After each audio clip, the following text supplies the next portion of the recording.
education is the equalizer, because it is still true that the mind is the standard of a human being. No matter how tall you are, if your mind does not work well, you are just a tall fool. See the pain.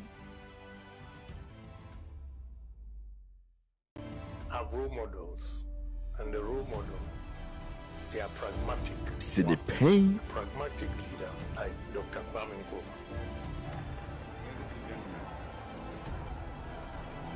We live in a world of contradictions. These contradictions, however, keep the world going. Let me explain what I mean. Ghana is a small but very dynamic, independent African state. We are trying to reconstruct our economy and to build a new, free, and equal society. To do this, we must attain control of our own economic and political destinies. Only thus can we create higher living standards for our people and free them from the legacies and hazards of a colonial past and from the encroachments of neo-colonialism. When you look at the existing infrastructure in this country, about 60% of it was done by Nkrumah in the period of 9 years, from 1957 to 66. And up to now, we've not been able to match what he did. Our enemies are many, and they stand ready to pounce upon and exploit our every weakness. They prey upon our vanities and flatter us in every kind of way. They tell us that this particular person or that particular country has greater or more favorable potentialities than the other. They do not tell us that we should unite, that we are all as good as we are able to make ourselves once we are free. I go around the country and I see the works of Dr. Kwame Nkrumah, and he's been my role model.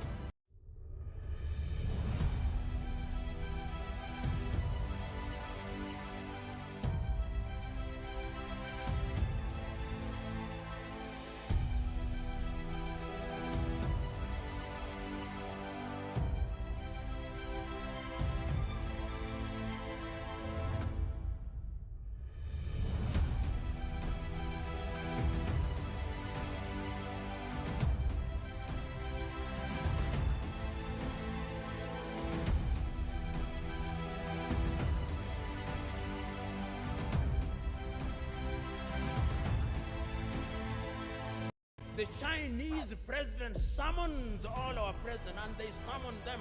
The letters may be polite, but it's summons. They go to Beijing, tails between their legs.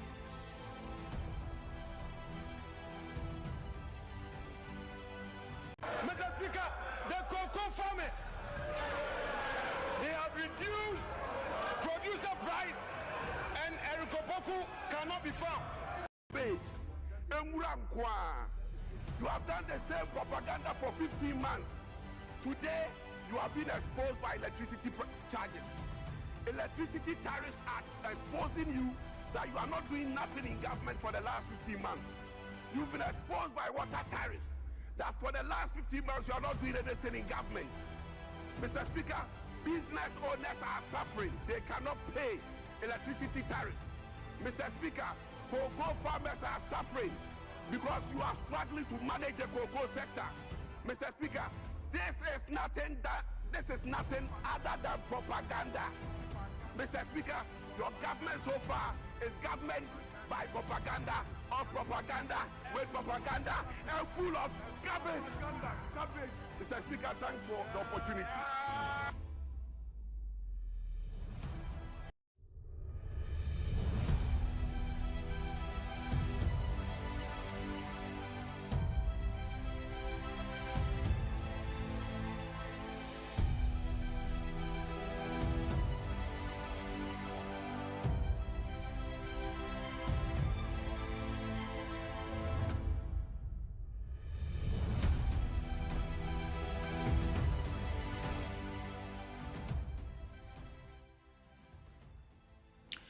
Good afternoon.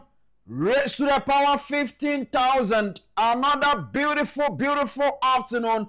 Today happens to be the 21st day of May 2026, and today is Thursday. Ebra so say yedi sinupe dwuadie no ebra wo abusua baabi a wo bia ma me na wase se okan ho na yede eba menim se wa join yen ewo radio so wa join yen ewo social media o he yen ewo TV so a Net2 TV GH on Facebook, Net2 TV GH on YouTube, and afei Net2 television beyond the limit. Afei wo radio so no Oman 107.1. We are shaping the nation, and then in Central region NAP radio 90.1, the pride of Central. Yede ensama wodo an yede Ghana etwa se ye na se oman ne be ye a ejina me na afei won so sene atete amamre nwom eka no sabepepe na etie se me man kasa na won so wankasa akandifo no fo se bibia omo ye bia no eno ano no etu omo de ne saa, and that is the reason why 32 years of MPP NDC ni nyina no member of parliament bi eka nasem ewo mrahye bedwefie or say it has been full of garbage bibia enkoso bibia ensesa na ene mene ebedi nkomo Albert Asumani political za ebeba na yedi nkomo efudiem ha ensama wudo bebre atofom enra. There were some speeches and the keke ka ho any ade, and so many ebedi nkomo purely about the base movement na afei when we said sifa echo. Now I am going to base my editorial today on decentralization enti menu mienu yebesua de kakra na afei yahwe decentralization no de baya na emfaso be ne betimi de abre Ghana eno ene nkoma yebedie sanse His Excellency John Dramani Mahama edikan de ato Ghana fo nyina nim se bibia womo enhyehyɛ bia wono aye enne about DCs, MCs, ene womo a account chief executive sankofo ni nyina no, they are going to make sure anase womo de mrafofro eba ono is going to be the last president obe appointed sa enkofo no. Enti yes, decentralization no ashase a ekoso, and I know say enkoma wudon so ashase a ekoso about decentralization na ene Orua Kwame na ahoy e de kasa bi abeto ho mene o ebetie papa ne nsem a oka na afi yagina so e di nkomo efidum ha ebre so a wo hwe yen etie yen oka ho ye be ma kwan na wabem am ye di nkomo enso e wa ha obesi ne pen efri baabi a wo bia sabata oriafe enso e wa ha eti se wa join yen e wo Facebook, wa join yen e wo YouTube, wa join yen WhatsApp ho nyina betimi ahyase edo messages no enso afa ho edi aba na me da me honma piki bibi from the Lions mentality me ba ye hyase ma me fast dabrane no ema Kingdom Herbal Center edi adura hodo abadwama so uyo oba se obetimi asiesie hu no wadi mu a uhia Kingdom Tremendous Capsules eno na ebeboa wo afi bema onsusu se obetimi aye bema na wagina ye mankofo hu sampa we de ye ka mema woka ho a na onsusu uhia Kingdom Ginseng Power Capsules ebeboa wo asiesie wo afi se oya abofra oya pani se obebo ho ban afri yade ho a Kingdom Garlic Bitters and the capsules and the capsules and ebebo ho ban abusuama men na omo ase se omo boy ba bia to aduro bi akwa ubetimi anya bi ato na mom se opese oni edi nkoma afra yen e wo 0275 804 064 0275 804 064 na afei one Kingdom Herbal Center Eddie Nkomo up next lions mentality si no pain ye kano senia etie. We are on.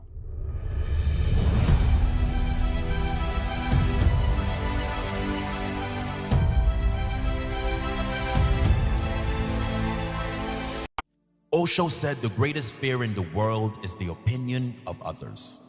And the moment you're unafraid of the crowd, you are no longer a sheep. You become a lion. A great roar arises in your heart, the roar of freedom. Sheep have no freedom. The sheep live with fear and uncertainty every day. A sheep never leads, a lion never follows. A lion is in complete control of his or her life. The lion does not accept scraps and does not get told what to do or where to go. The lion goes about his business fearlessly and with extreme competence. You will never lead a lion to the slaughterhouse. They will lead you. The lion is the king of the jungle. And it's not because the lion is the biggest. It's not because the lion is the fastest. It's not because the lion is blessed with any great advantage over other animals. It's the mentality of the lion that makes the lion the king of the jungle. What is the lion mentality? Fearless courage. Bravery is a key trait of the lion. The lion will never surrender. The lion will never lie down and die, not even if surrounded by 10 hyenas. The fight is never over until it's over. Maybe you're not surrounded by hyenas. Maybe you're just buried by bills. Maybe you need to stand up for something you believe in that no one around you agrees with. Do not give up. Do not give in. Be fearless in going after what you really want in your life. Maybe you've been at it for years and nothing has worked yet. Maybe you're tired of hunting your goals and seeing no rewards. Do not give up. You must keep fighting.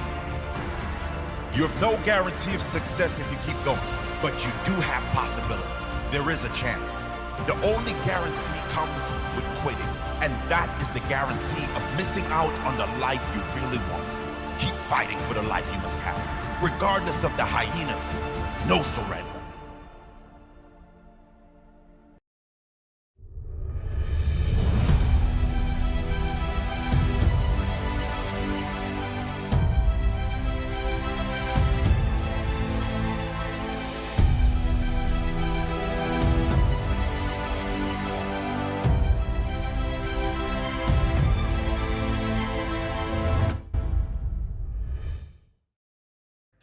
All right, welcome back. Ebraso said ye din komo e ofidum ha na Makacho said today we are going to base our conversation on a decentralization.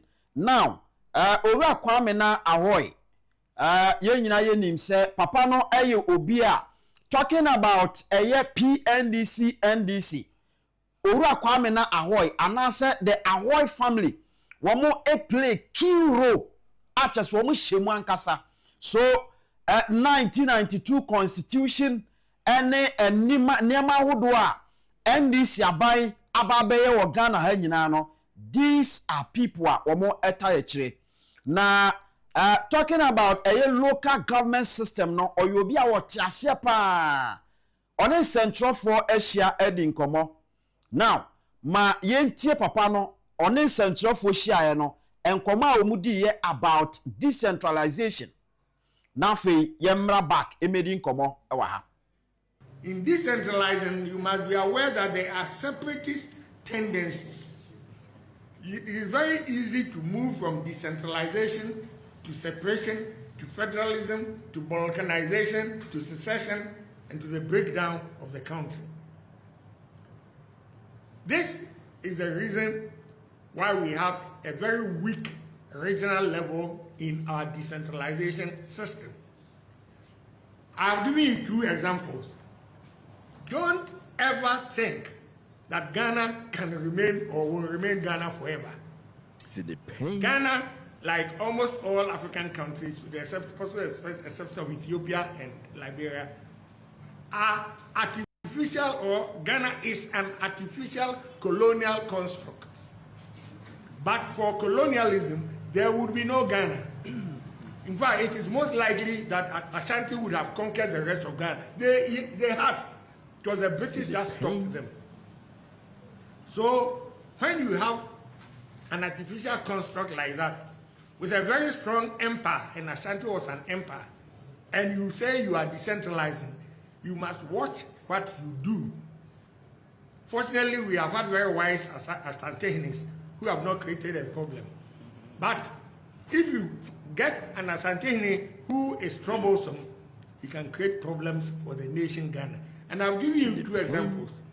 When in our youth, when we were schooling, there were no countries like Ukraine or Kyrgyzstan or all those countries. There was nothing like that. There was no Kosovo, no Bosnia-Herzegovina. There was Yugoslavia, which broke up, or which has broken up into 6 different countries. Bosnia-Herzegovina, Kosovo, Serbia, and them. Then there was USSR, Union of Soviet Socialist Republics, which was made up of 15 different republics, each of which was strong enough to become a state. Ukraine was part of this, so we call it the Soviet Union. And Ukraine, in fact, was the intellectual center of the USSR. It existed for 70 years, 70 plus years, USSR. And then in the late 1990s, it broke up. And each state went its different way, and we got about 15 new countries in the world. I also made reference to Nigeria. Nigeria started off with 3 big states: Northern region, Eastern region, Western region. Each had the population, the land mass, the resources, etc. All they needed was a charismatic leader. And then they got one when Lieutenant Colonel Odumegu Ojukwu became the governor of Eastern Nigeria. He broke away and formed the country Biafra. General Gowon, who was the head of the federal Nigeria, waged a war which lasted 3 years before he could keep Nigeria together, 1967 to 1970. By the end of that war, 1 million people had died. So the lesson this teaches us is that decentralization is good, but if you don't take care, it can be a great danger to the unity of the state. And I have explained to you that Ashanti could easily be a country. The Dagomba Kingdom could easily be a country. We don't want to fashion out a governance system that will give an excuse. All right, welcome back. Enti papa ya wuti se okasei eye Ura Professor Kwamena Ahoy enana okasa no. Na Professor Kwamena Ahoy obi a medical aka kire se PNDC to NDC Oshim, and oye one of yebeka se oye one of the main protagonists within the party. Now, as someone he was referring to a decentralization. Now, on one case, it should be say Ghana, you were very, very, very weak or weaker regional system. Your region no enye juma. Eti se sabe you were se Eastern region, Greater Accra region, Ashanti region. Eya na dwi sesi ase bia mesramika omanimu a opese osi ejanan bia ade se central government eno ode saadwen no e de afiri ha e de akọ eti eba sa na akwa se bibi asese ye bia no ehye central government ni botom eye ne nan so ntiaso ne awono pe ana opese ode ye na papa ne ka asemi ose say ye pese ye practice a decentralization esese etimi make sure say we also don't make a way for other tendencies say ebetimi aye adwuma ebi ni say breakaways betimi abem enti okaye osi sudua say nyame aye yadom say yenya asantehene a wo asantehene abanyina no wo ye nkofo ma dwene aye adwuma pa na eda ye benya asantehene a oye so radical no obeka say meji asante na mama asante nko aba be ye man no eno ano no Ghana will never remain the same. There will be nations, other nations out of Ghana. Eti okaya say there's another seat and also so northern region. Okay, and also so ansem say they can also break away. Nemom Professor Kwame na Ahoy kasa no waka kire Ghana fo nyina say yamfa hye yetrim yamani hye yetrim say Ghana will never remain the same. Ghana will never remain the same. Enti wa prophesy e dey ato say emre bi ba there will be nations out of Ghana. There will be nations out of Ghana which menu nyina yempanisa. Now decentralization no eyede benya join me here on your TV na yeni nkomo ewa ha about decentralization oh mo eno na beboa yen. And in fact one person a opesa obeye mampani ana obedi Ghana nim wadi nkomo wama Ghana fo nyina te ase about emfaso a decentralization edebeba Honorable Ken Ohene Agyapong and okase se nyame ya na dom na so no eba beye mampani a he is going to make sure say other regions apart from Accra, Greater Accra no other regions no so no will be activators omo so be chance say omo be function omo be ye adwuma eti okaye ema obi ate ase say so no be di mampani a he is going to make sure say assemblies no obema eho nyina aba beye ombe run assembly no as business because the assembly omonka se benya opportunity to make decisions ebebwa Ghana eti menu mienu nyina se enim se because of yentimi nye decentralization system papa bi ewa hanti enama unemployment kwa na ekosoro no because employment kwa na ba be political. And so join me here on your TV na yenin komo about decentralization. What is it? Eyede ben ya me pacho aye ready amon to so ne enko. Eti o join wa ha. Now decentralization decentralization is the process of redistributing or delegating power, decision-making authority and resources away from a central authoritative location to smaller, local, or autonomous units. It is widely applied across different fields to improve efficiency, increase local responsiveness, and reduce reliance on a single point of failure. Eti sa enetie ose eno no eya de bia se ye chetumi mu afri soro na ye de akoma te se edua esi ho no no ye nyina ye ko school de ye sua ye eche se edua na esi ho no una haban ewo soro kama but ahoden ni nyina no efri nase no eti nase no twetwetwe nsuo etwetwe niam eseso otwetwe a na fe enamu ano de akọ eno na other branches no so no survive na through that no edua na timi aso ahaban a efe na afe finally eduaba etimi abaso eti decentralization no eyese ye chiche tumi mu de free soro aba fom ema tumi no aye adwuma na wamaya tiase se decentralization no eyade a improve efficiency eti eyi nwura atugu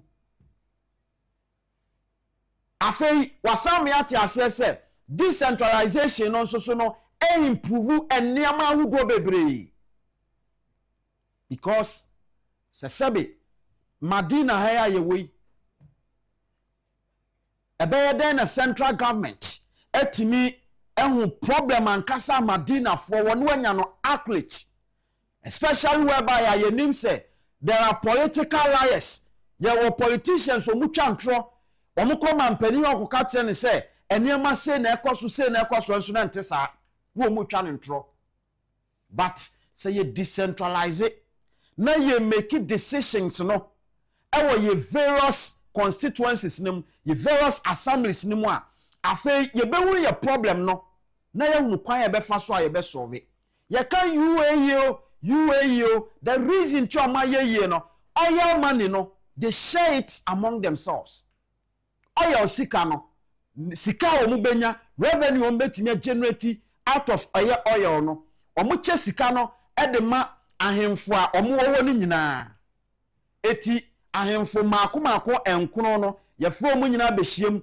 na afa ya che sika no ede ama eti based on that na Dubai ohine awo ruler no etimi hunu say me were opportunities bebre ametimi ayewe because owo a lot of ideas eti omunyina akona ya chesika na mo kono no nko asanse a kire say me pese me yes ade we na ade na me pese me ye no me hia sika sei ni na me de aye eti say odekwa na afei ohine pani na nkasa afa wo mo aka nyina say munu aba say ohia sika sei e de akoye we na ebere sei obesan ba betua ne back no munyina atiase ya to aba na ye de ama no wo de ko and out of that ena kwabrane atimi asiesie Dubai ema ehwo aye kama a enne se ministers president ani ewiase mpanifo nyina no so munya girlfriend no mo pe ne pa person mo ni tu kwan a ehwo no mo de ne ko eyobi adwene and that happened out of decentralization proper decentralization but ye de adwene ho say wan hwe ya no obi afatumi e de akwakoy I mean e de akwakoy bibi it is a sanete de ha ye mane hyesoro ha e na sha ne yebre now join me again na yenko na yehwe decentralization political decentralization no ma yehwe said ye tie na da ho no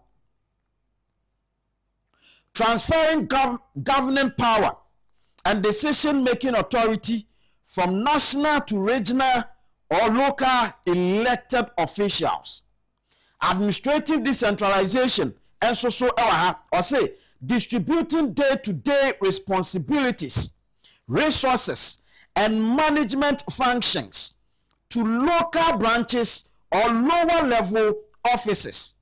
Now, what sania etiawa or the physical decentralization at the aba na uhra ne ewomu no or say regional government the autonomy to raise revenue, allocate budget and manage physical resources eti we no anka yakase yebeye budget ye wo Ghana ha no ubon se ye wo each regions no nyina no obia ne budget and each regions ni nyina nso no wo mo ankasa nso be hya ase se wo mo erezi revenue eti revenue wa yenya no se ye hya ase se ye ma decentralization aye adwuma e wo Ghana ha yi a afei obehuru se all the regions no any all the assemblies ni nyina no e be hya ase ankasa take decision e wo mo ankasa mo ho but the central government na adwuma be ne se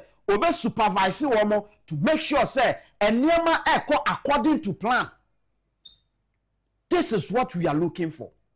Now, in our various businesses, any organizations, no, ma yere decentralization and faswa edeba. Eti business and organizations and that's no or say in management. It refers to shifting decision making from top executives to middle managers or frontline employees. This allows teams to respond to problems and customer needs much faster without seeking approval from headquarters. And in our various organizations, talking about decentralization, that is why oko company be on an organization be a will be a friend organogram. Enti yamfa ne say yewo director ewo soro. Now esi form na aba manager na esi form na eba ebi mu chief operating officers ebi mu wo niama bebre eba kakra fe na aba bedru ba bia ye fa no eye department, head of department. Eti ye chetu mini frisura de ba besi form. Now, according to this article, or say, eboa eme solve problems edema various customers. Eba se bia ye take decision edi ama company, an organization na etimi ya much faster, because sometimes ebi oha yebekwa no problem bi oha ka yebetimi nipa ne do receptionist no one anko betimi asolve ono asan na chiko. But decentralization enye adwuma a this one so ba inside ekobo we yamane yebo we yamane obehwe na obi ama adwuma obi tie ne ya enti at that point no ontimi enye bibi esese oye na ma enema ka chire am organization no. Now ma yensha eye government decentralization na yemfa emra ewiye enti wo sha eye government and public policy decentralization and I say involves shifting power from a federal or national government to state, provincial or municipal levels. This allows local government to tailor public services such as health care and sanitation to the specific needs of their local populations. So me say until say yebema decentralization aye adwuma organa ha, there's no way sanitation enwura ensuota na eflade ejiri Ghana for, there's no way yebetime to ase. Take it from me say ya momodi ama decentralization anya adwuma organa ha enwura na etwa Ghana ho ahia ama Ghana bon kan a whole national capital emu bon Ghana emu bon wankasa minhia minhu amanya emu bon se Ghana da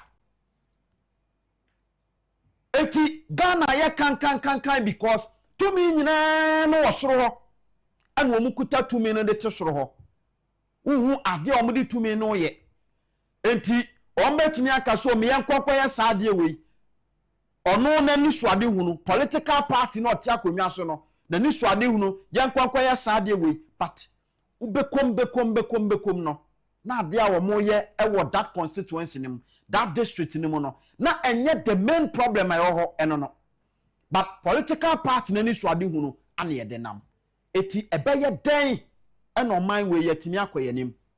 That is why so we are Ghana near, you see the base movement now what no enye bibia a political movement ebeba be dane political party ne ebeba be political power near the ayaduma politically. The reason tiama Ghana phobi etuadi the base na chi na sa nso ye Ghana near esese okodi the base movement na chi ene say Ken or in Agyapong is the only person opa banyakonwa atena so a watimi ama Ghana fo ate ase emfaso a decentralization ebetimi di aba. And papa Kwame na hoy kasa na sem o kan ne se yenya asante ahemfo a wo madwene mu ebobew wo modwene Ghana ho, and so they have not taken decision say omo ti asante e dey free Ghana ho, or they want to make a nation out of Ghana. There's nothing like that. RSC yenyina ye bompa ye say e ma sense. But I am telling you from today that say yentimi asesa MPP NDC amamwo no na fe ye menya Ghana amamwo that will happen. That will happen. It's a prophecy. Take it. Say ya momode ama ye ni amre na Ghana ni nyina me bomba ko na ye njai division abeto ye ntem MPP NDC say obenya abanya dwuma ya wonya NDC ni a wonya abanya dwuma enye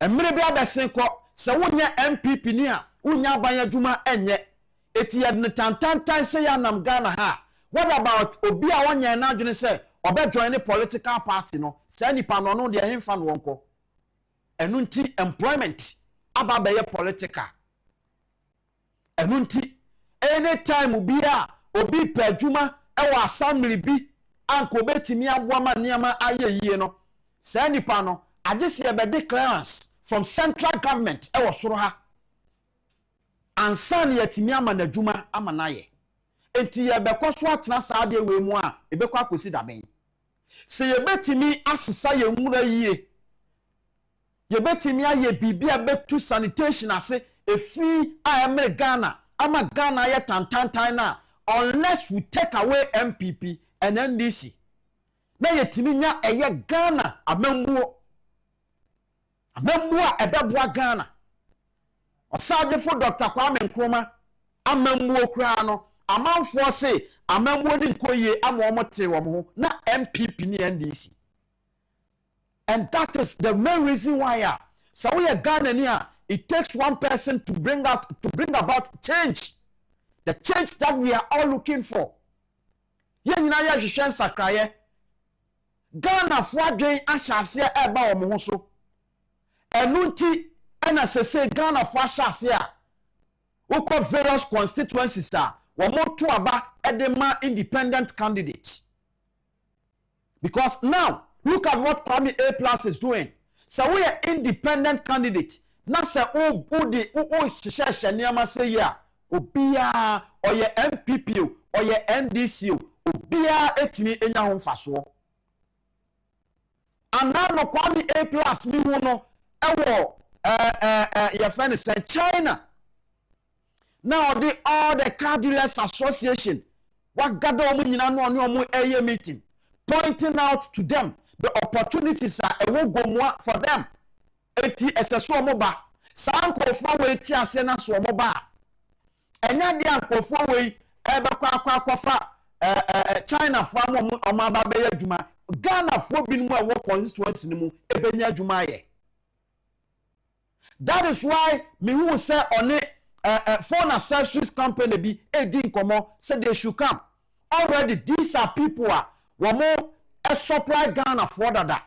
It is womo banom be brode omo yi wa ha na afei womo ye adwuma no e di free ha eniama ebesesa amanfo benya adwuma ye so ye NDC MP ana MPP MP a ankokɔhɛ ne party fo no omo nko ana obema omo adwuma ukɔ wini ba sa na te wonye MPP ni a honorable afanyoma kin wonye nanim adom kodwa pon kroma ukɔ ai achemansa na se wonye MPP ni a wonya nanim adom Sam George mo ene sankofo akanyina the same thing ana omu nyina nso so eye eti ebeye den na Ghana no atimi akonanim ebeye den na Ghana ya ahaye kankankan yenya adwuma nye no yebeye den ne yatimi atuase ensuo to just 2 hours na oman ni nyina edansuo so oman ni nyina dansuo so eti it is about time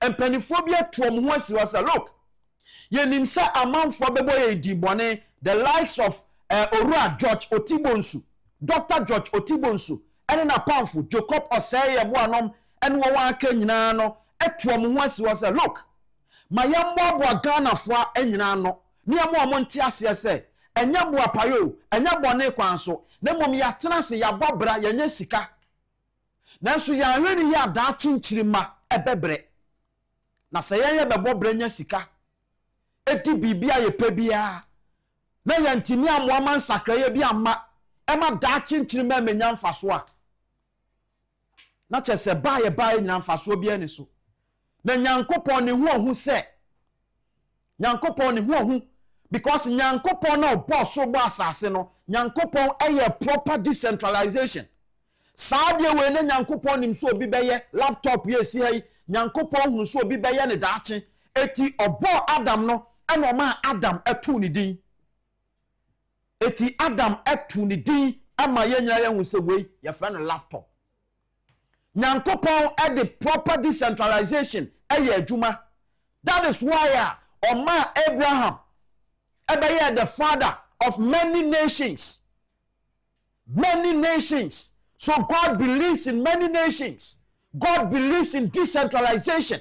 Because unto decentralization, Babano, Yahun Timin Toye, a whole America, they are practicing decentralization, proper one, and it is working.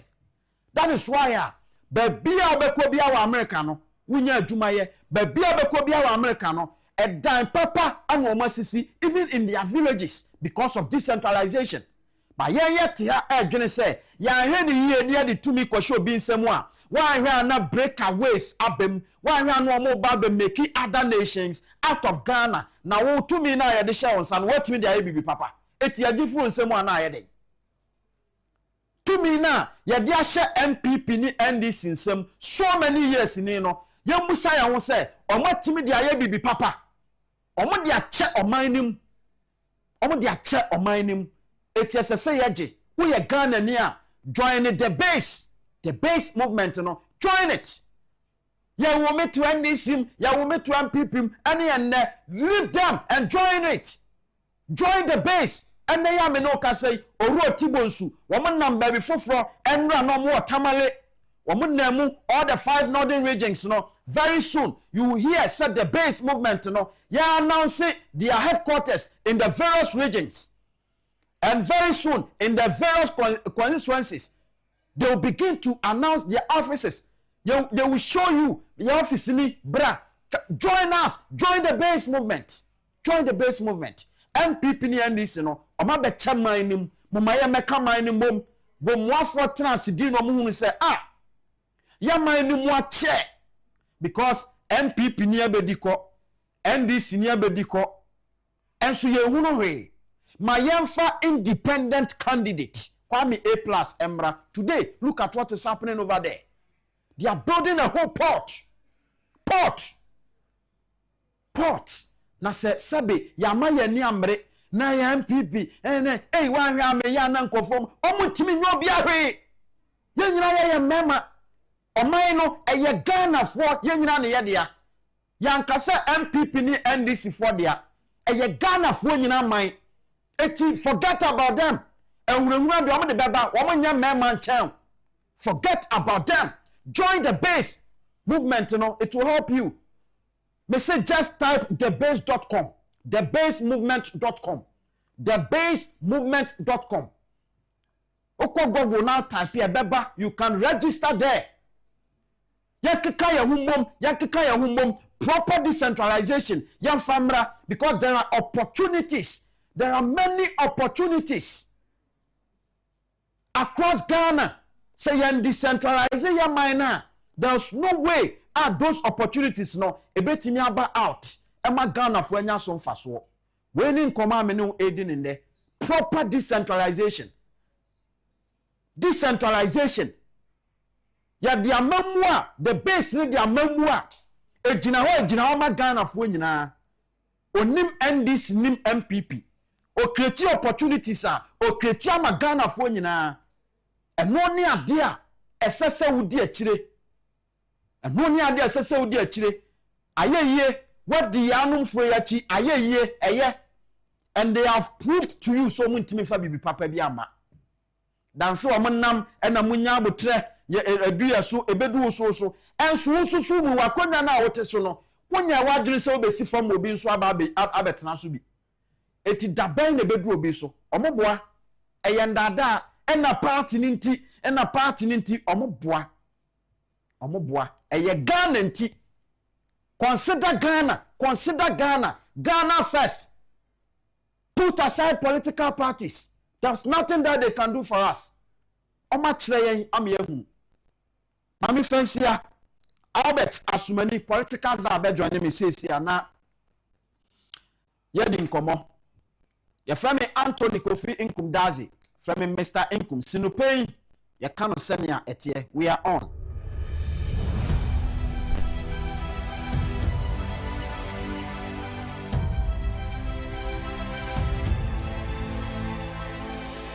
Mr. Speaker, the cocoa farmers, they have reduced producer price and Erikopoku cannot be found. They don't care about cocoa farmers and they are here telling us inflation, macroeconomics is ready. See the pain. Mr. Speaker, the cocoa farmers, they have reduced producer price and Erikopoku cannot be found. They don't pay. You have done the same propaganda for 15 months. Today, you have been exposed by electricity charges. Electricity Tariffs Act exposing you that you are not doing nothing in government for the last 15 months. You've been exposed by water tariffs that for the last 15 months you are not doing anything in government. Mr. Speaker, business owners are suffering. They cannot pay electricity tariffs. Mr. Speaker, cocoa farmers are suffering because you are struggling to manage the cocoa sector. Mr. Speaker, this is nothing other than propaganda. Mr. Speaker, your government so far is government by propaganda, of propaganda, with propaganda, and full of garbage. Mr. Speaker, thanks for the opportunity.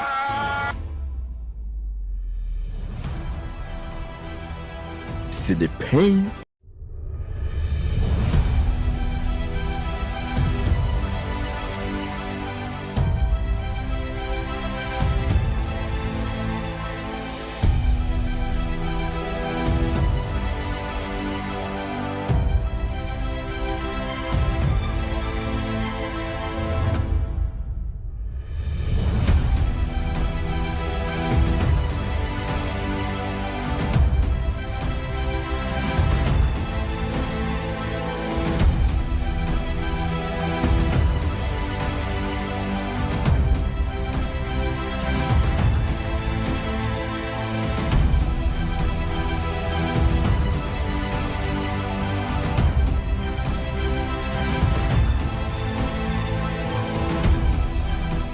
Education is the equalizer because it is still true that the mind is the standard of a human being.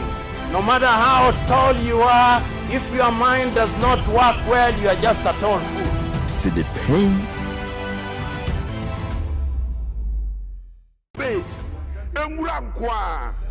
You have done the same propaganda for 15 months. Today, you have been exposed by electricity charges. Electricity Tariffs Act exposing you that you are not doing nothing in government for the last 15 months. You've been exposed by water tariffs that for the last 15 months you are not doing anything in government. Mr. Speaker, business owners are suffering. They cannot pay electricity tariffs. Mr. Speaker, cocoa farmers are suffering because you are struggling to manage the cocoa sector. Mr. Speaker, this is nothing other than propaganda. Mr. Speaker, your government so far is government by propaganda, of propaganda, with propaganda, and full of garbage. Mr. Speaker, thanks for the opportunity.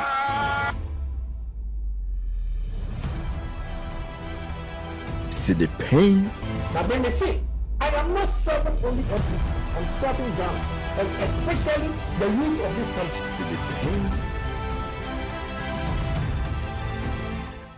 Mr. Speaker, the cocoa farmers, they have reduced producer price and Erikopoku cannot be found. They don't care about cocoa farmers and they are here telling us inflation, macroeconomics is ready. See the pain.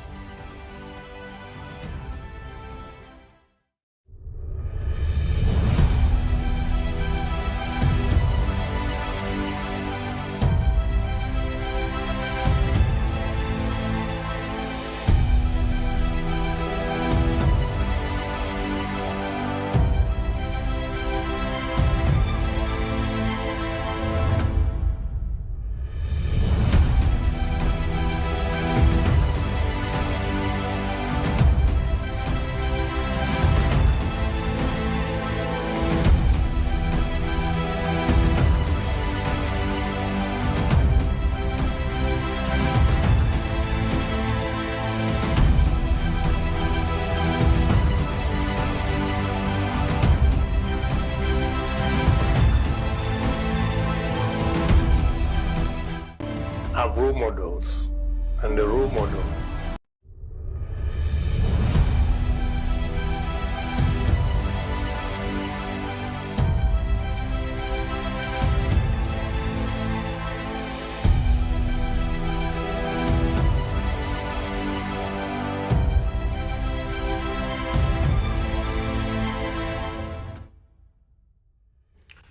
Welcome back. Ebra so say ye di enkomo Albert Asumani political za ajoin me.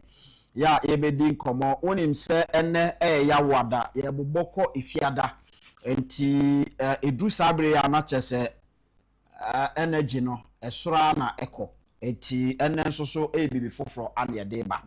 Already my culture se enkomo ahodo bebre egu apono so ane ye be ka bom na yatasene se besepa ene nkwanni ahaban. Political za former student leader of the New Patriotic Party.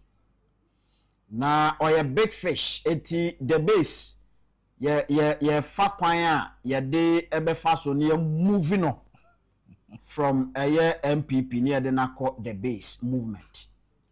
Na oye obia 20 years ena MPP party sha se so omde no ye adwuma omde na ye adwuma besi sabre na nani so ade hunu ba ko pa wo wiase ene se obehunu honorable Ken ohina Agyapong because ohwe kwan a student leaders and the student members of MPP ekwan na honorable Ken ede o mo faso osusu said the same thing na papa ne beye mampani a obetimi ama Ghana enso so obianya ahotoso eti ewonani so se honorable Ken beba beye mampani ewo Ghana in fact edana koma pono so se honorable Ken beye mampani ewo Ghana na honorable Ken ohina Agyapong so no MPP for say wo mo mpeno na the base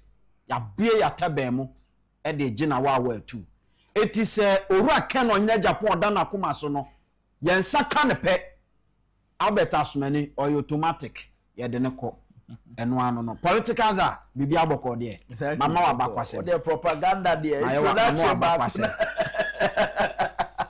propaganda ya there oh se wa bakwase se ye ma Ghana hunu wa bakwase so hu ne awoboabo ne ho akọ MPP no ase ukokuru bi so na ye twe ohene fom na ubisa se ekuro ye modwo ohene da fom ekuro modwo no ohene da fom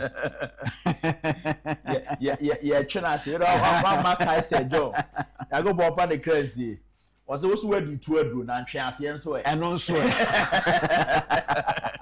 etu aduro no wadi ni etwe ase a eno so wadi na aduro ara no eti main political leader central region aduma ye de ne Covota region ya bona manka bibi ya ye no besi ne party wanya hwewom na wo a wo boabo ho akom afi na register hwinim yankwe nim opani mizaku yankwe nim bibi ya boko oh nyame adom ne mpai bo ye de nyame ase ma menhia atiefo ne ahwefo nyina na me obia ha ane akwaba na menka se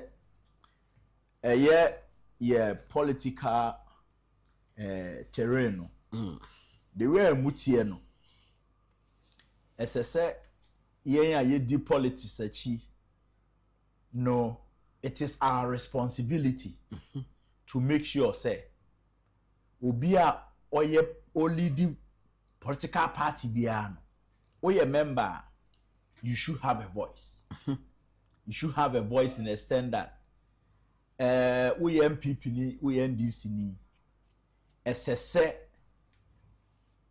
o party no you should be able to speak truth to power me for now me position am take ewo Ghana ha ne say irrespective of the party me support it and I support it. I will never condone wrongdoing. That's it. In it. I can critique you or criticize you if you want to take it in good faith, fine. If you think say bia born ye more chem so adamako kan wasem a, fine, because some people think say ebi aya na do ebi am ye too harsh on certain issues. But mzenkum unim say uji emranti aba nei omo bu ade pa na se mjina ho a wontimi nsa me ho nka se wonyimi nka sanity bu ade pa there are certain things it goes beyond adibu. You need to let people know what is right and what is wrong. That's it. I am mean to me and say adie way. And you see, I always say my conscience and so guide me. When I know say my conscience ni asade way nya, not at all. Not at all. Enti ye politics na ye no krum ha no. Ye make sure say adie no right. Na say won't belong to her na. You should be able to let the people know say yes. And you're a party, but what they are doing is right. And it is possible to say a your party. I didn't know more you're wrong. But a your party is not wrong. You should be able to say I didn't know more you're so a wrong. So one yen is one nyan son in India yame de maun. A beck out trim. Yan fan yashi. Because as I said to me, enya position be become position and yes occupy a certain leadership role. But like you should have your personal position on issues, your take on issues. And then near ma wono wa dream no a year you bet nya ye dia boa party. Yeah. I think say Mr. Nkum, when it comes to MPP, party no share na hyase ne pompon so. Na eye party a meka say adebia na akufo ka say party ne nya ahumfo party. Party ne party a obi atumi kana dwen wo party. Member party. Yes. Na eduba bia it's rather unfortunate say na akufo-addo na ye hwe ni sua na ka say party ne nya ahumfo party a e ma bra yenso ye ko school na yenso kodi party na chini ye de ya ho odum senkum imagine say we obi a wo university. Na wo ye politics wo university ho. Na some of our lecturers now so what the opposing party. Now what me no more face was school. Lecturers are on my bob brother. Any akola umbo brebia. I'm but one more near Yadia, won't to mean your politics our tertiary institutions. It is a test for no more sacrifice or more yen. Though at their level they don't have that money that they can come bring to the party. It's the name say, oh, man is can to mama, but the test contribution to MPP.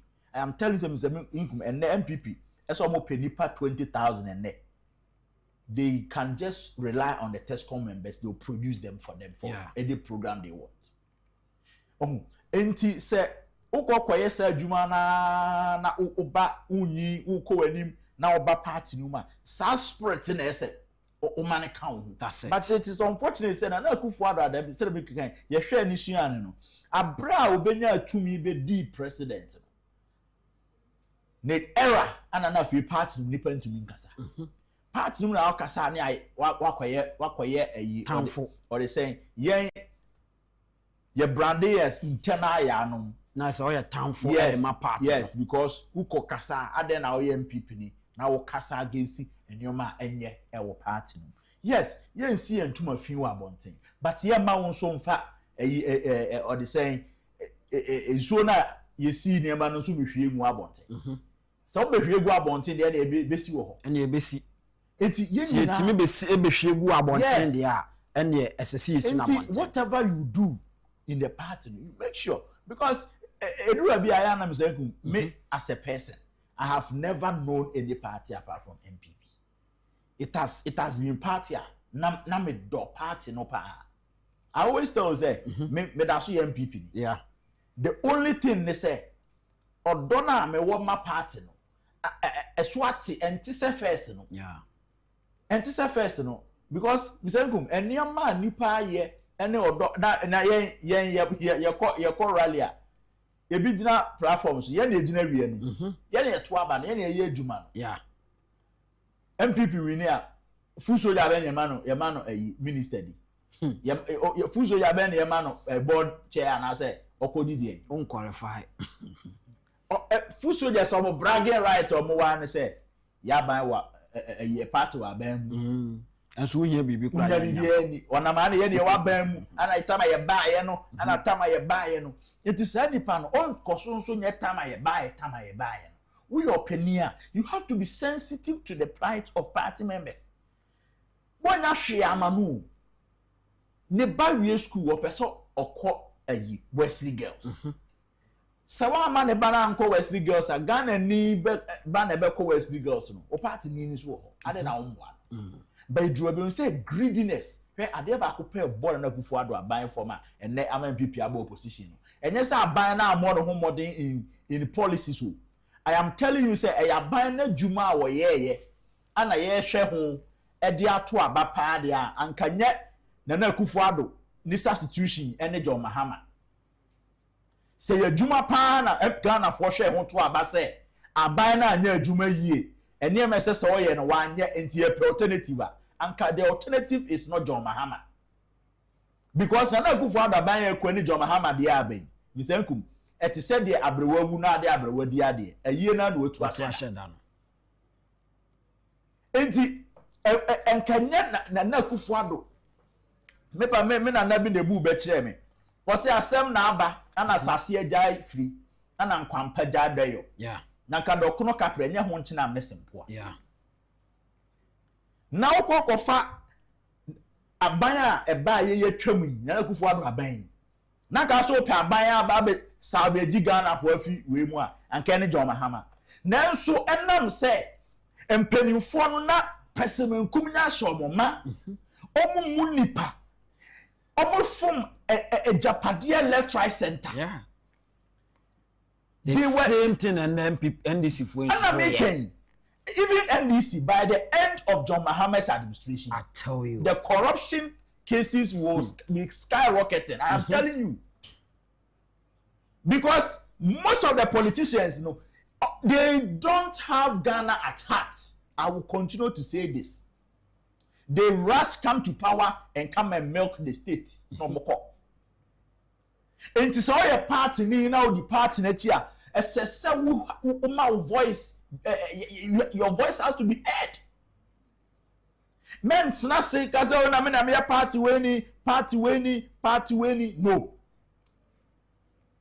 kasahu ne hu say adwuma na mo ye no ankoyi mu so because me say na akufo-addo aban I'm telling you say senka MPP da so MPP tete MPP no ana nipa mema wo party meeting come adwen ene ya anka ministers a lot of them will not be sitting anka that anka na akufo-addo first time ko be yi bebredi CEOs ni bebredi and then akufo-addo fi aban mu yetimi chi obi ni aka say CEO yi yesi over best 81 misengum every person that is good in governance will never leave a single person in the office for 8 years in your government. Oh yes sir, you are not good. That one we will tell you. It does say one kasa penny na wo soro no woni nipa na kan boma bo bibi na nipa na te so state institution oh yeah buying. You want to have checks and balances, proper accountability, and you are leaving one CEO in the office, same institution for 8 years. But you can pick the tall MD and take him to Ghana Standards Authority. Yeah, Jai Minister. And take Ghana Shippers Authority CEO and take him to Agyapong. What you say? Crisscross them. Let's have checks and balances. Na obi eba. Oh, sometimes crown. The reason why an uncle for Pukan Akufo-addo reshuffle. It wasn't like say you already know you. Then you can even pick the trade minister or the energy minister, put him at employment, pick employment to railways. Pick you see, man conform you see comfortable. So they almost are not familiar with the all the ins and outs of the institution, you know, on the breedy corruption. Yeah. See, you track a crime coffee. And na akufo-addo na the weakness ba ko pa so ne say. Na point be who ba sempe. Na will rise and come and defend. Yeah. It's esa na ama all the relevant institutions on beka ho asem no kwa. O mataba afo. one clear case is Cecilia Dapa case by. I am not saying I'm no different no debate. But at the moment the issue by another issue statement. Say at the end of the day, I know you will come out. So he was protecting his appointees the thing before even against Ghana for. Enti MPP for ebedi aban no obi ani ho na obi wo personal issue. That's it. Obi ani ho me say senka Ghana pamamu foforo pa the papa woman na akufo-addo dey I am telling you say the John Mahama approval dey am here and there's not any somebody who is substitute market with hospitals. You am saying nyama ekoso nya seketwa o nipa ono si obi ya agenda 111 101 111 endorse dodo Usuba besi markets, makuma over 200, 24-hour market. Yeah. You see that policy, any policy bogus like the 24-hour market. Oh, how? Misenkum, how many times now crown wunya light them ewufie? It's market, no. And I say, how many? Misenkum, it doesn't make sense in our jurisdiction. You see, yes, somebody can work 24 hours elsewhere. Somebody can work 24 hours elsewhere in the world. It depends on is it market, a demand and supply. A real put our better market and a toll near my saying. Naka market and I do a 12 midnight at a war bayful. War bayful. Ghana no uko Dubai ni adie nyina wo mo ton nkofo ye to ne ma e ma ne bobe 2 am ansa no mapo. Oh, can say Dubai. Even Ghana there are shops that they don't close. Minumi yuti hey, baby ayeti, yapon ana yampon. Because ya juma na ye no. Eno ankasa define ne ho. Echira wo say you can't close. Yeah. Madina zongo janshi ha. The people there, shops who are omumpon. There are filling stations in this country, especially local airport shell. Omumpon. Mako airport around 2 a.m. Ama makotofu wo hoda. But because how many self-filling stations in our Accra are 24 hours? That's it. Oko Kolebua. Big pharmacy shops say Kolebu any holding in an. They do 24 hours. You know why? Because the patients in the hospital were 2 a.m. and I said 3 a.m. Doctor will come through drama and someone got tomra. Yeah. And the hospital has seen said there is the demand. So the pharmacy shops has seen that there is the demand. They have to come and supply. Honorable Ken Eka Simbi said onu nya kwenya beye mampani wo Ghana ha he's going to make sure say all the assemblies ni nyina no they will run the assemblies like a business hub. Etimi yamfa ne senke bi a assemblies no e wo bi a manufacturing companies bi elsewhere a omo ye adwuma. So I mean most of enema e beto market wo no market ya wo sisi anke be free Ghana nkasa ebe ye Ghana nkasa ye producer anke ye I'm not being a prophet of doom. 24-hour economy market. Oh, yes, just going to waste. Mr. Ngum, me say, yes, see market. I'm not against it. But you cannot run 24-hour market across the 220. Yes, I don't care what is inside, but the best I'm there's going to be a lot of you. You see, sometimes when you have the idea, you have the we say, Papa be Ghana. You cannot tell me say all the districts across Ghana, 24-hour will survive. That's what I'm saying. Say, do the feasibility studies, know the areas that you can supply, and go and supply if the demand is there. Why not? But you cannot tell me say me kromo aibonure and as come what they saying Pra River Asante Achem say ebo no mienu anadwo a obi nsori meto den o meto nyadoa ni there be say enunti na Pra River na yemfa bi nkoho because so share Agona West ya de kwa Agona so do district but the district capital Asante Achem South district capital Edwaso Asante Achem Central, this is capital Konongo. Asante Achem North, I'm say Agogo. ko bi so mo te won so so anadwo koto jabidia na gona so drama for sori anadwo ekoto ade enu ti na me ka say mi say ye wade a ye to aduro pharmacy krom ha shops are a year 24 hours no majority of them are pharmacy shops minimo bi a wode kom adama nketenkete a chene pe sika na no oni nda bi na nipa ni say saa time no sori an koto mu a onye aduane nto obi ani ho a okita sika ode beto aduane a ode kom be kwa akoda say me koda na botu e mama koto aduane adi wada na na so ate no ana ko so koto aduane o sika ode be didi anko be didi ye didi as yada ye dance ye didi enti o sika go be didi anko ba koto aduane na aso akoda ento so ara nya kete chewa ja se me kosere akoto aduane anajo what I say e bi so anu akotwa bi ana no akana to ho but say on a more serious note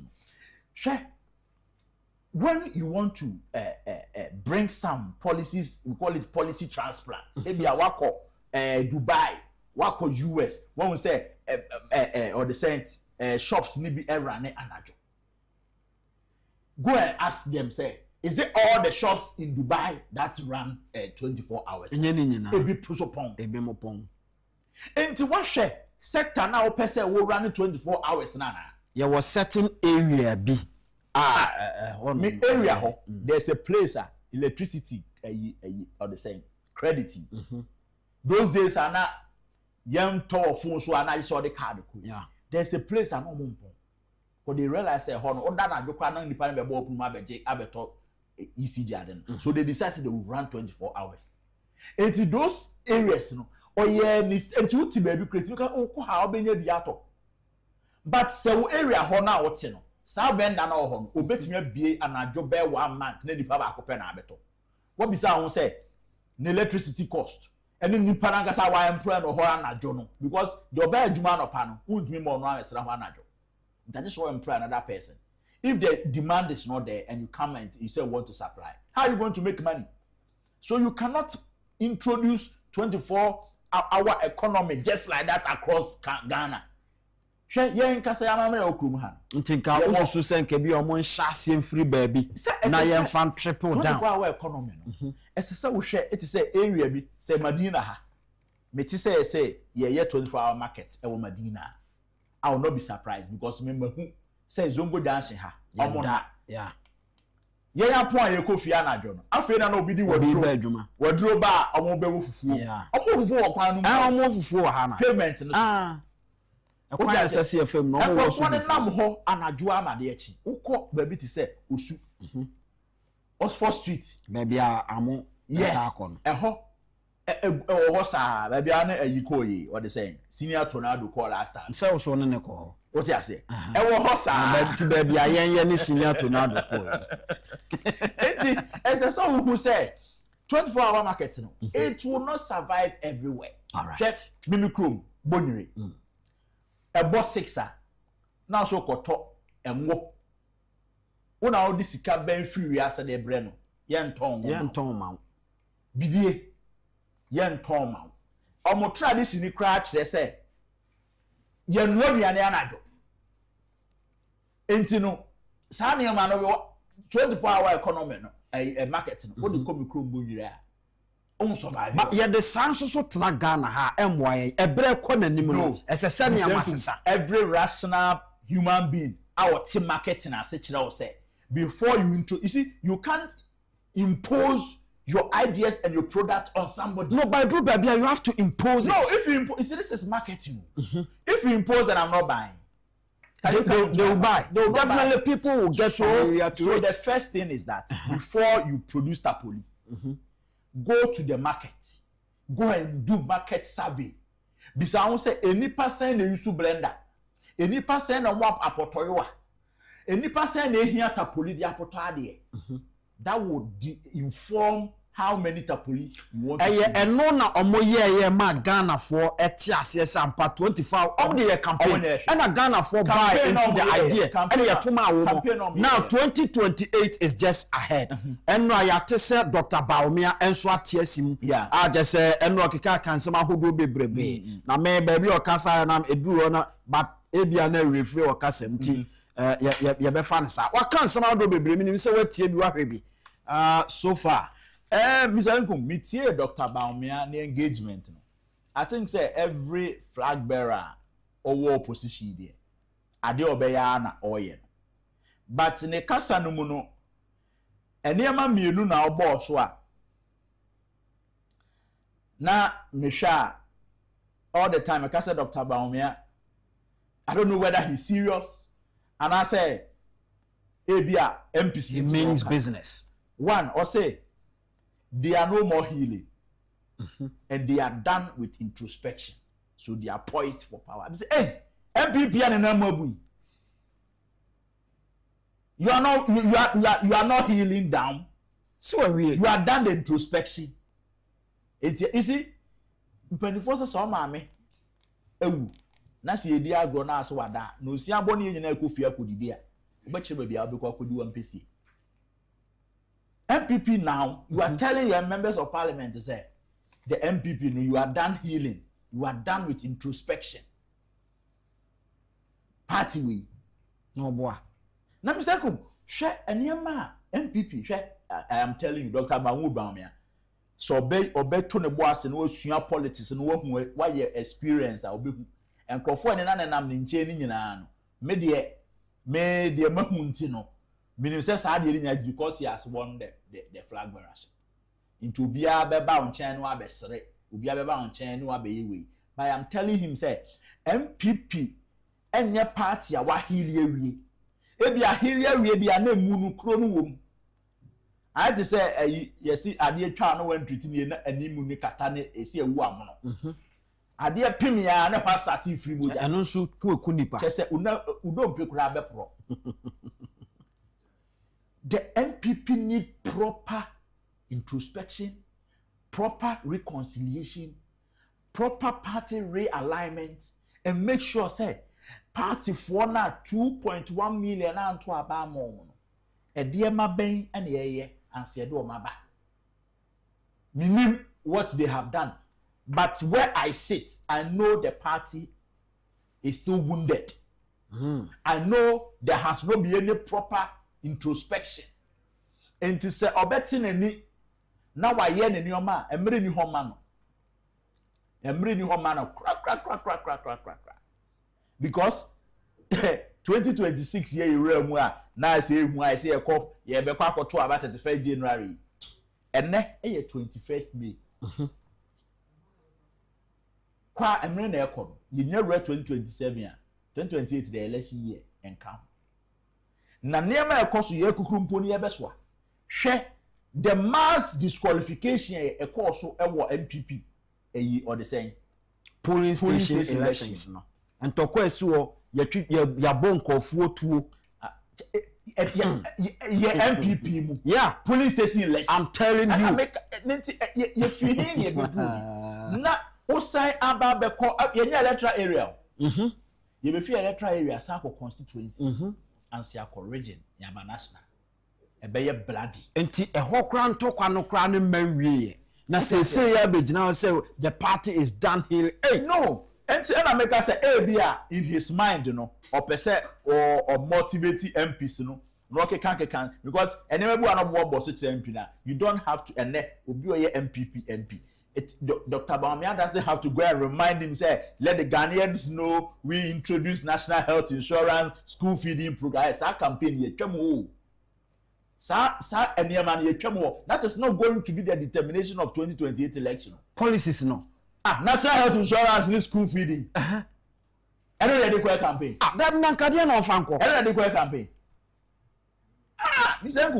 You see, as a set party no, a yen in your may na onhu ba bi ofiri hwe ase no wa anya ne saa o sorry e be ye de na afei empanimfo na party ni si omo na aso no omo ayom ho se omo de omo ka obi anka bi no ye hu se nipa na ye politics se MPP for a serious by this time no anka talks any name be e koso no anka be ma party na saa ya attractive more say no ntina waka akire omo say wo fom ho baabi na wo de ono ne din e de gi seat efrinkofo nchen wo de sisi nkofo ne ade a mo bia enyina enam ne din so enye sa adwuma no na me say we do we have to even say this?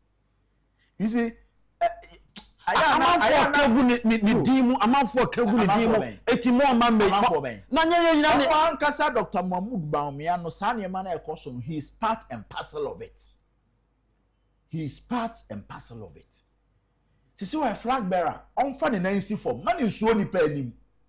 You see so anya strict no anya very leader ni you ni you a obema ayu mu an na mo adre board sa. What I say? A behind the clear case of Kwabra Boati Ejoso. Yeah. Afraid the lawyers who soon do Wunyai. Sadia na oyen enyefe. Bema tintin glam musi asantini bema. When he I say boy sa. Lawyer Kwabra Boati wuti mi eye. Afi wa pacho TV so radio so na pamacha. Be a man. We a lawyer. What I say? We a lawyer. But yeah, there's so Paul much wrong the name. So don't you see your politician? Don't be afraid of competition. Who can be a competitor? Yeah, farm out. Who competition who win here? Why don't you have a trust in your own self to say, who be caught ube win? Who say who should be able to say, "Grandma or supporters at Tobaha"? Onjai. Politics there will forever be competition. Whether you support it, you see picture now open to no mempe. I say ye ni bibi because of Kodi Honorable Kenechi. And no kwani MP or Kodi Honorable Kenechi. Other MPs so ho. Be a man. Ye ne say e ya wo do fi upem and the cost support Honorable Agyapong. Damn the consequences. Yeah. Bibi e be bia wo di achi adan. Wo law certificate ya je fi unsamana. When I say MP never more survive. O san kra san kira de. Entina make say onya isu no. What should be a lawyer? What should be a year? What you say? Not all embrace competition. People will forever intimidate people. And yet, Dr. Bawumia time they shall say. Nana Akufo-Addo time may be see. President Akufo time may be see. You see, Honorable Agyapong so we need and can be see. Honorable Agyapong we need to be flag bearers. And people will also go after certain MPs in his name. Yes. Our politician. Yeah. Our politician now be say na nkofo ye campaign nyina no na nkofo so e bon nkofo to ho e wo Dr. Mahmoud Bawumia side obi pani bi ni me ka so se sa asem na Dr. Bawumia kan enra no onka biem o de me pa me mark na me onka biem se omudi ni di yes o nyina ba bia nka sa asem bi because wo no ye nyina ya kwhye ba bi aka bom e de awia ma wo aba eti ye din tina ho na ye nya ne ye be that's what I'm saying say he's part and parcel of it. And you say, wakase obi nkotu obi o. Yeah. Sa election ya call on 31st January. It was a scratch my back, I scratch your back election, including the national executives. The people that took the proposal to National Council say, Yanko early Congress. The people that took proposal to National Council say, Yama omo motoba kuna antono. They did that favor to Dr. Mahmoud Bawumia so that he can also return the favor. It is a clear case of Asamoah Wun to Miko Jina delegates and Makacha say Dr. Mahmoud Bawumia nti and yan to Muswaba say Monsantra ho na Montuaba man. Movie I betua betia. Enti Dr. Mahmoud Bawumia so ti say Wun to me say Muntini Ayasano, Dr. Mahmoud Bawumia said, Minsuminti Untumi will become national chairman. Yeah. You see, politics, no. And then I'm some. What I say? And your religion, Buga. And to say, Obi a favor in politics. It is only right. The only person that Misumani Honorable Agyapong. The favors and the support Honorable Agyapong gave to the Akufo-Addo when all us were against the Akufo-Addo. President or the same Honorable Agyapong fought certain people, including Kwadwo Mpianim and co. And at that time he thought, say, they were not in an Akufo-Addo's side. No person, almost stop pressing an Akufo-Addo supporters. Honorable Agyapong worked on national TV. Yeah. Time Ayoko Ku, Upper West, as a Upper East, regional chairman. Yeah. All in support of the Akufo-Addo. Honorable Agyapong ne wedie ejimpre unimumpre. Yeah. What ne wedie ejimpre krom ha. Honorable Agyapong ni dim bone a waji won krofo bi anim nyina ne say he would speak a truth to power. Yeah. He would let people know say Nana Akufo-Addo is untouchable.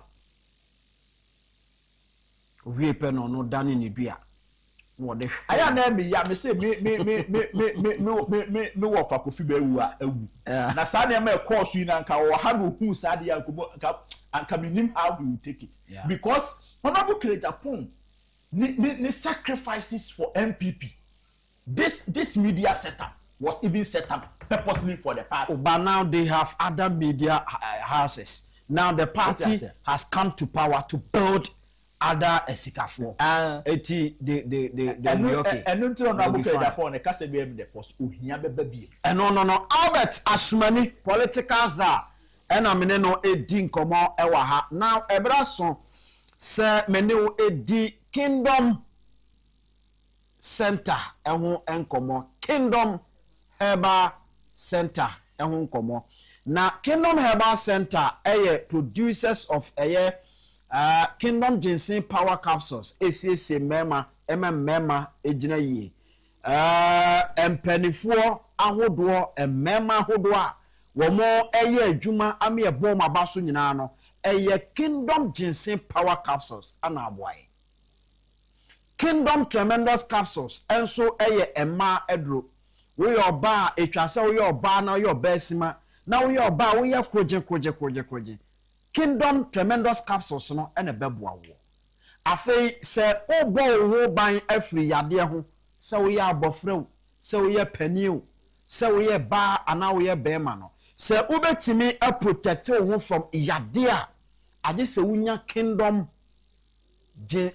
Power Capsules garlic power capsules no Kingdom garlic bitters and the capsules no eno ne beboa wo Kingdom garlic bitters and the capsules duan kasa boni pa ho ban efri yade ho se yade no nso wo mu a etu no efri yade nim e ma wo de ho prekope ba bia to aduro bia no kwa wonsa betimi aka bi ato na open dodo atu ato afra ne ni nkomo e wo 0275 804 064 0275 804 064 na fe yendi enkomo ebraso se wani a etie yen ehwe yen susu bam edi nkomo enche sabata oriafe enso beba the messages ahodo from YouTube, from Facebook and afe WhatsApp the aba na yatoa so 0240550899 0240550899 me patcho se o frame a na wa ma okasa na yentie na obi nso abem. Hello, good afternoon. Good afternoon. Sinope. You can say the piano. We did baby afro na mintie. Maybe ofako at the center at that. Wofako mamintie. Yeah, that's a Africa da kata papa. 24-hour economy no mushiri. There's a government here ya. ACC agenda 114. ACC house is na. Na uja no. What market? I don't understand for very much more. I don't know doctors very much more. Na me dey dey America. The English is for papa. One more kind of buyer. Kenya country one. I am just a pangata. Then get na higher kasa. Say the black and then for this. What did you see Canada? When to set 1,000 mama 20 whatever. But in the pay me ya some constituency office. Nobody now change that so police safety. Me na me can call the form to the Saba. Because NDC dada MPP dada and about yet to know and say delegate Saba police safety daba. I think that I have to come apart from my system. To be able to do more with our own to about my MPP. If you from what to pay, no computer at two. Many office. I said, police station. Me la say ofako ma me no say the base abeba baby party office 0240550899. Hello, good afternoon. Afternoon, sir. Sinope. You can say that here. We didn't baby afraid na mintio. Me din the Abuja GH me ka say adesso.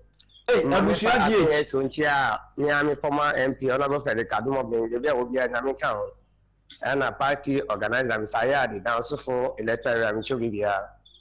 Minia, Libra Casa. Share, Monsieur Bedum living on Bonsania party, none etching. Mimi Mammy Casa, and the ambassador to me cousin said. Otimos baby Obiano.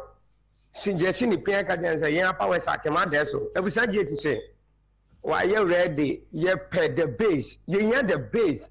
You hear the base or upper West Akem. No one will send you the base. You know, pan. You be here. On a book in the Japan at your wife. Menso, may I say 0240550899. Ora Jacob or say a buanum. I take you over. Tea a Jumano Beko from Bibia Kama. Hello, good afternoon. Good afternoon. No Pein. I'm saying it. Would you be afraid for them into you? If I show, if I cut, good. If I show, the base. If I show, sir, all the earpiece and a casa to frame na casa. Sir, nya isu agina ye na yente onkan ye. Me pacho me o. Aha, maminti. Me pacho me pesa be bisa say the base na nkasa ye mi dan kasa mo de ona put can help me na you ye. They fan mo up. I don't think any this ni be. Omo mo ayo. Masamo. The base me gina ai oru ajojo tibonsu. Ene oru ajokopo say ye boa. Anyone aka nyina no e hye obo say ye de ono obo ken beba. Ye de ne be bremo. Ti munya adwuma. Hello, good afternoon. Pacho, good afternoon. No Pein. You can't send it here. We didn't be afraid for you until. Pacho, Uncle Johnny. Oh, Uncle John. Yeah. Na apombo ko de. Pacho, Yamia do mo mistake. Uncle John meet you. Thank you. Me na mi kasano. On said be a mistra me here friend Uncle John.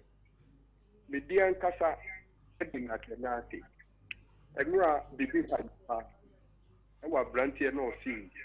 Oni Ghana huhum akasa. Na Ghana huhum na ka kire ni se. Onu aboke ne de Agyapong. On te me be ye president. Mu ka kire ni se me si popoa. Ye ka huhum mu nsem a. Sa brantie no.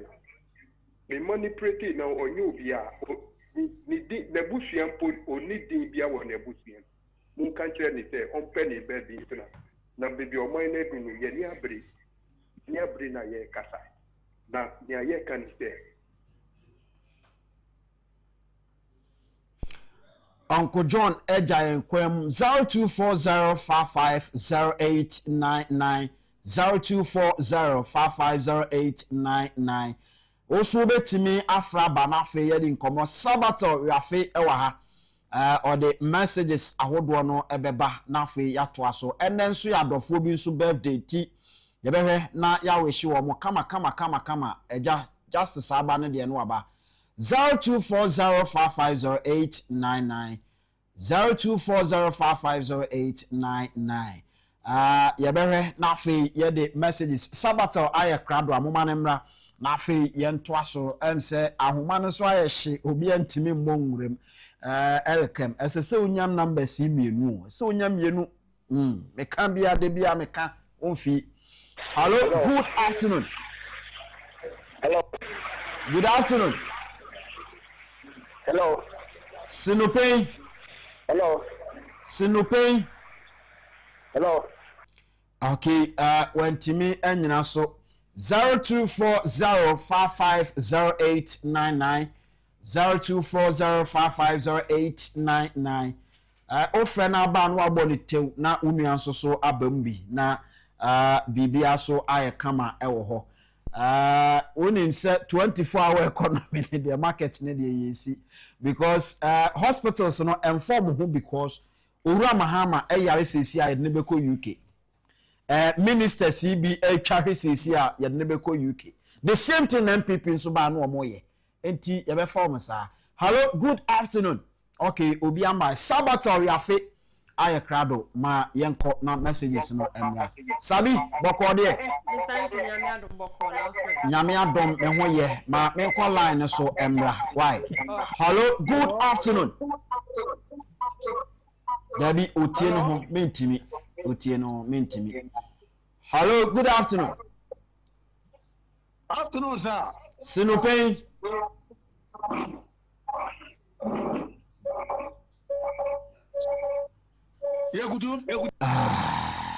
Abrochefo yi twat ebe mu ana omo ba no mate ato ma menko ayi sabata ho na yeni nkomo sabi ene said ya wadi red no onansi nkomu twa onansi ba ya komanfo betima se hello good afternoon hello good afternoon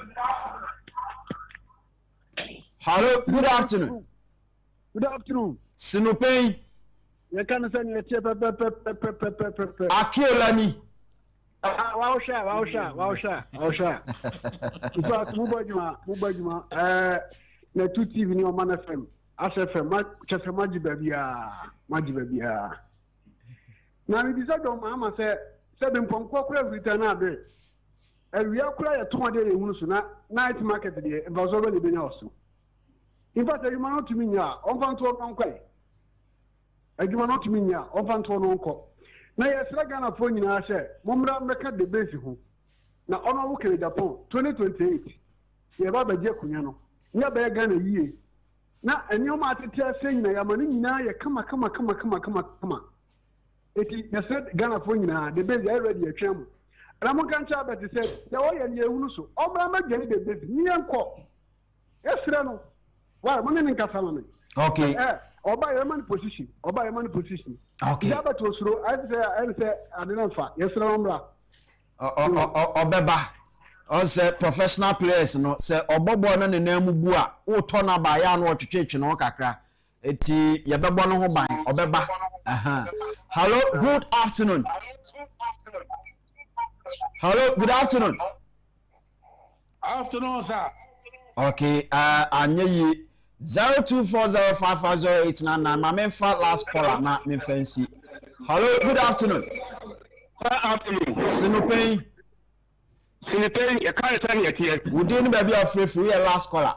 Your friend clear for the place say I go so through. Maminti opening.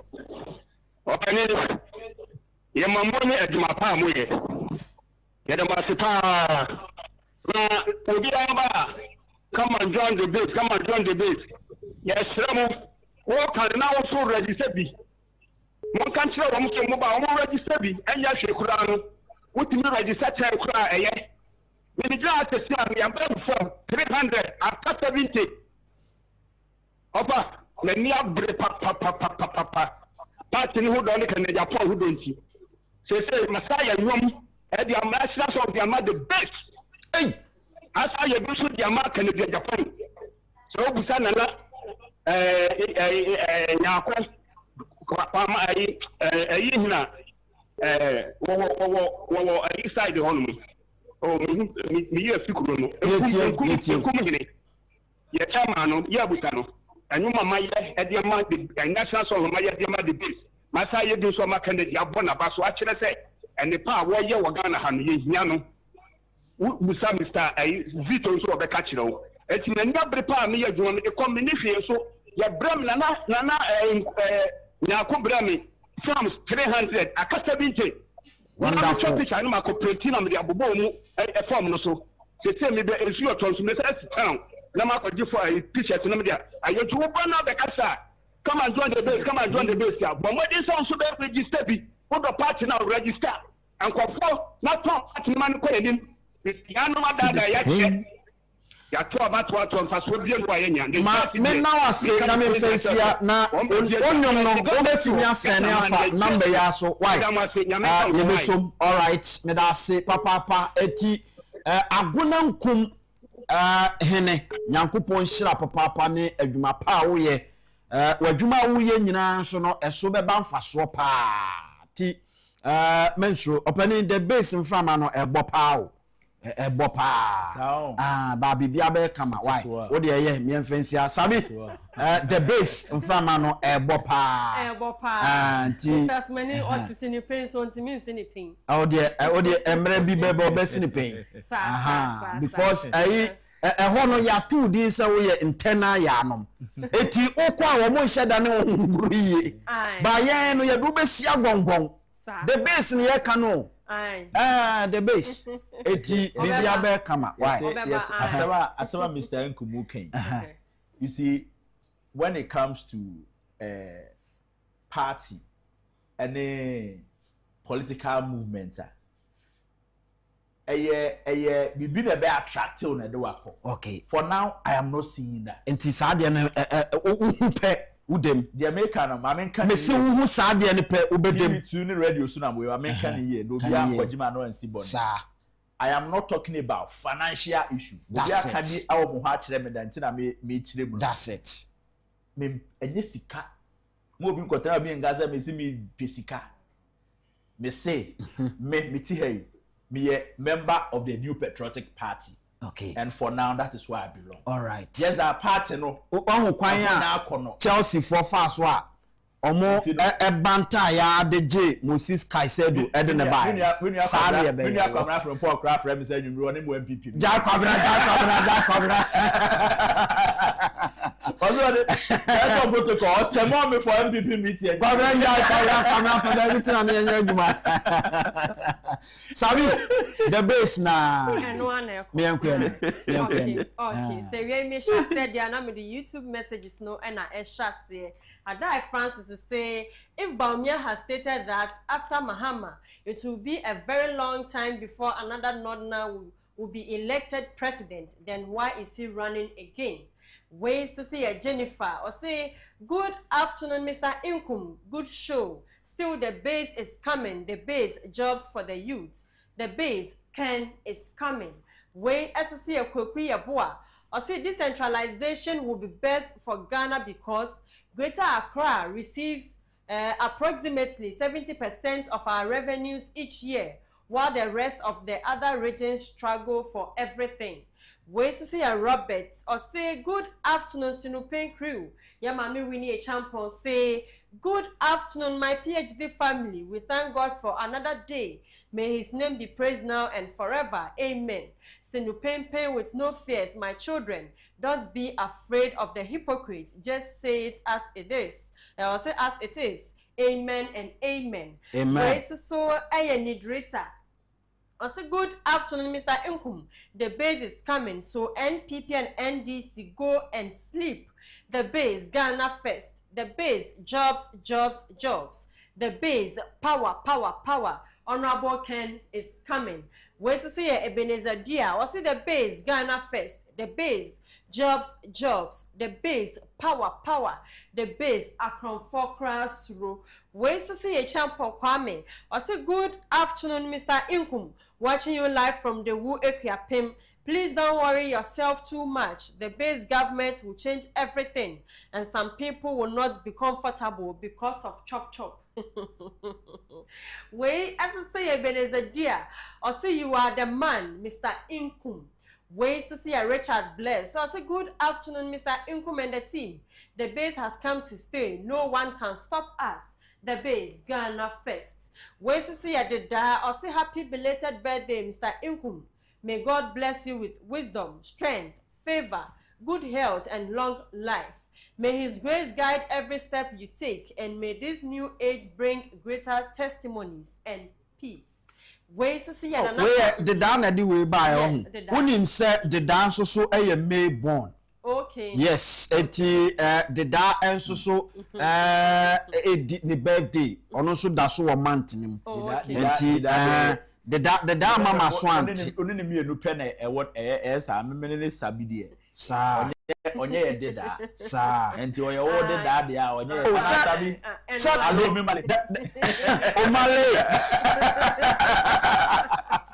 The dance, Mimbu sound near. Assessor, ye. ansa na watimi aba the base na onye me fa unko the base. It's beyond her. mama no you know mama no fela no so nya abotre mama no fela no se enche the base nti ubeba no. yenko. Nana Kwame Anoche say, good afternoon, Mr. Inkum. May God bless you guys for doing a great job. The base is coming to power 2029 with visionary leader, Honorable Ken. Where Nana Kwame Anoche edify my community too. I say no Ken, no votes. Where see a JY Adom, was Mr. Inkum. Please, good afternoon. I say, Mr. Inkum, please. Now, you let us know that our darling Papa has already joined the base. We are going to move heaven on heaven and earth to bring to bring more and more youths. Where Kwame Nkrumah and a day message we abaye. Okay, I say Nana Kwame Bioma not I say the base Ghana first. The base jobs, the base power. Okay, I say send a Kwame Nkrumah de nkofo buy no sa the base is more than kakasa na mo de omaba. That's it. And one no. Thomas Mensa say you have made my day, Mr. Inkum. We say at the debut, must see indeed great men and women are born in May. We are known for our strength, leadership, determination, caring hearts, and the light we bring into people's lives. No wonder you are one of us. More blessings. Not say me for me. Debbie. Or come me as him. Or come me as him. Yeah, master the cry dependent. Or come me as him. Or come me as him. JY Adam say our Kwame Nkrumah will come. Honorable Ken, we love you. Mr. Albert is already. Yes, based on join. Adumako Desmond say, good afternoon, Mr. Inkum. The base is coming. Let's all join the power. Ways to see a George Owusu also good work done. Floating voters say the base are far we move. Last one, me for YouTube, Phobia TV. Also fantastic one. To me the YouTube messages no as he has say me the WhatsApp so dear kakra ka home. Wait, I say, okay. I say, I'm no more NPP sympathizer. They have lost me forever. The base all the way. Wait, so say, Osahen Afenyo Markin said he was defending his party member.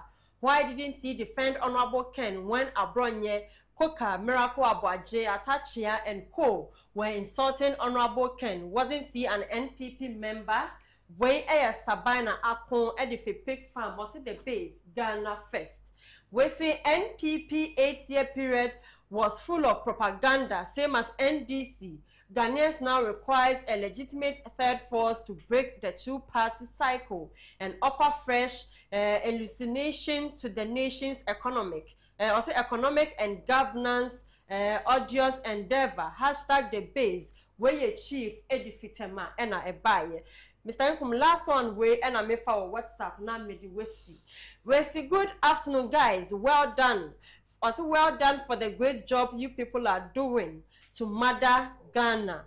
Also, please, what is going on right now? Because NPP boys are not serious at all. Somebody like somebody like Afenya Markins, the leader, bad boys. Please, my name is Freedom from Voter. Keta district and a message we a buy. It's Mr. Inkum, we see her. Sabima, men now say na we say good afternoon. Bro, happy birthday, my brother. I pray the Lord gives you long life and money and blessings. We are a chairman of Association of Small Scale Industries. Kumase Chairman Paul and a debaye na Chairman Paul the base. Ni kese party the base for ne de on aya de papa chief the base for na omguso omo ye na ene ye ebinum birthday iti me call birthdays now we show mo me call okay ma membra ho okay ma membra ho ye wi ana ye ko nti bizankum sorry son dear me person me can say New Patriotic Party MPP omo ewo adwumaye ma omo behave to say ostriches na omo form tin shell mataba mu na enyo waje so omo sie omo ho a obia enhu omo enema no exposed party no wo de so ye MPP ni na de also na outdoor party ne chen obi anti e kan kora na hunti atena wo party ne ho nya akono enema esese omo ye ma party no revive na etimi be ye party a all be coalition no. That is not what we see. It is a lame party no na mu abu ontimi ngina or problem with the spine omo nko no mu nsiesie omo ne oma na enipa bia o party no mu a oman kasa nim se esese omo kɔ ne na so na omo ne ne kasa omo nkɔ no mo ne ne nkɔ kasa omo nkasa nso a na omo nso etu omo a sebi nyambra se me kɔ so party no mu nyina omo make sure se sankrofo no omo be come anim na enkonkɔ SNPP party no afre de abe notorious party a afre de ye raise or the same notorious leaders our and bedu baby no MPP chairman and chairwomen be beba they are going to be rascals. And that will be the end of the party. All right, Albert Asumani politicals are no and Adolfobi birthday so na yen wish womo and so happy birthday na yenko mo de to so abafe madika ka ho asem mehwemo mentemo nka mehumo de na ekoso mo ne menkasa na mehu nia ekoso enso so ewa ha okay no ma yehwe ena da so no happy birthday going out to you Francisca Lynn Willis